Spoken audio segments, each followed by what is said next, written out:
Well, good afternoon. I just wanted to share a quick word with you from our Bible reading today. This is out of the book of Joshua as we're getting started in that Bible study. Joshua chapter 1. Listen to what God is speaking here to Joshua. He says, Moses, my servant, is dead. Now therefore arise, go over this Jordan, you and all this people, into the land that I am giving to them, to the people of Israel. Can you hear Joshua saying, What? What are you asking me to do, God? I'm the one that is supposed to take this people into the promised land. What a huge task this was for Joshua, following in the footsteps of such a great man like Moses. I know that Joshua had to feel some intimidation there, some fear, some just not knowing what to do. You know, was he capable of doing this? Was he going to be able to fulfill all that God wanted him to do? You see me standing here in the vestibule, and behind me are all these pictures, and I'll just kind of move out of the way and let you see some of these.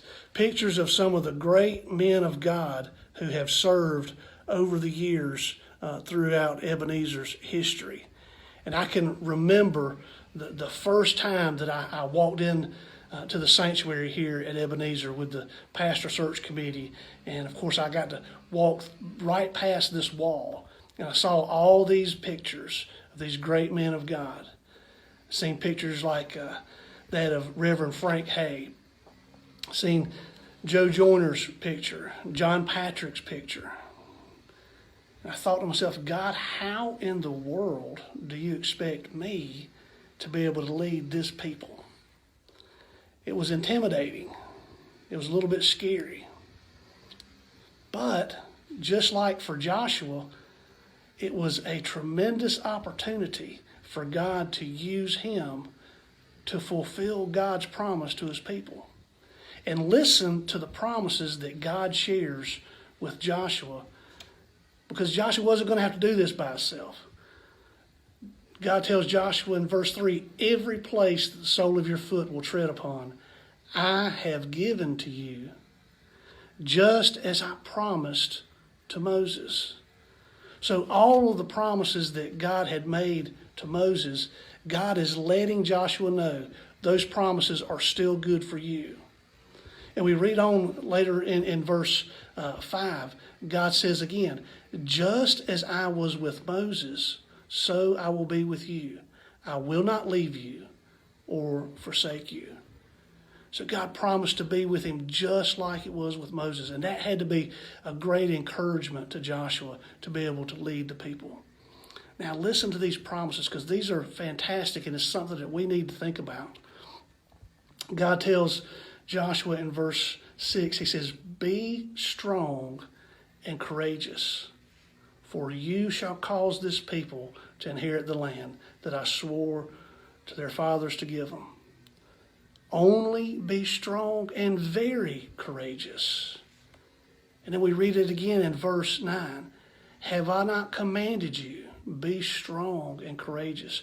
Do not be frightened and do not be dismayed, for the Lord your God is with you wherever you go.